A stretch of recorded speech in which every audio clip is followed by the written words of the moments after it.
Être éducateur spécialisé, c'est vraiment plus qu'un simple métier, c'est une vocation.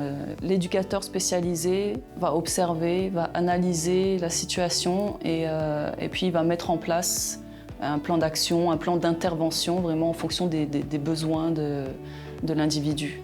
Ce matin, ce qu'on va voir, c'est lorsqu'on arrive sur les lieux d'un incident, les vérifications qu'on doit faire pour bien exécuter les techniques et les manœuvres prescrites par la Croix-Rouge canadienne. On a la chance de former nos étudiants avec plusieurs clientèles. Donc, on forme nos étudiants pour le 0-100 ans.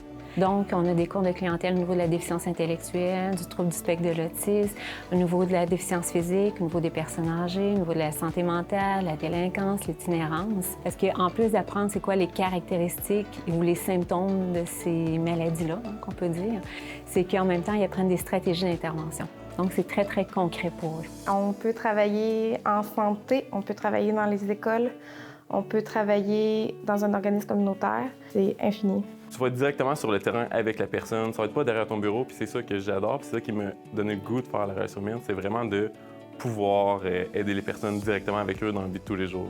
En tout, donc les 3 stages qui ont stage 1, stage 2, stage 3, ils vont aller chercher un 740 heures de stage au total, à part la possibilité de faire l'alternance travail-études l'été. Être en stage peut nous ouvrir des portes et peut nous permettre vraiment de mettre en valeur nos compétences. Il y a partout un manque de main-d'œuvre et nous aussi, on le vit dans le sens que nos étudiants, dès la première année, plusieurs vont se placer dans le domaine pour travailler après ou pendant le stage, vont être déjà embauchés. On a des employeurs qui viennent rencontrer nos étudiants à la fin de la technique pour les avoir chez eux, pour qu'ils aillent travailler. Alors, vous vous souvenez, on vient de parler d'obstacles à la communication. Maintenant, qui est capable de me nommer les 3 types d'obstacles à la communication? À main levée. Qui est capable de me nommer ça? Je trouve que les enseignants sont la clé de l'enseignement qui nous permet d'accrocher par rapport à la matière. Leur bagage de travail, leur vécu sont des bons exemples qui nous permettent de mettre en pratique ce qu'on a vu en cours. Je trouve que la formation académique dans technique d'éducation spécialisée est vraiment très bien encadrée.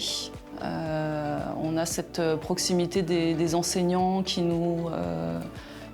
sont vraiment disponibles, qui sont là pour nous. Les qualités que ça prend pour faire le programme, je dirais de l'empathie, de l'autonomie, de la créativité. Avoir de l'imagination. Avoir un grand sens de l'adaptabilité. Il faut aimer travailler avec les gens.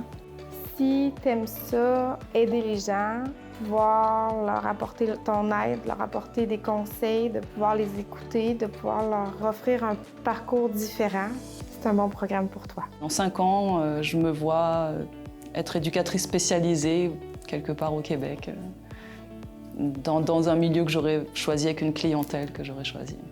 Dans 5 ans, j'aimerais vraiment travailler avec les personnes ayant des problèmes de toxicomanie ou en santé mentale, parce que c'est une clientèle qui a vraiment besoin de soutien. Je veux faire une différence auprès des jeunes, dans le fond, de leur apporter ce qu'il y a de meilleur pour qu'ils puissent poursuivre dans l'avenir.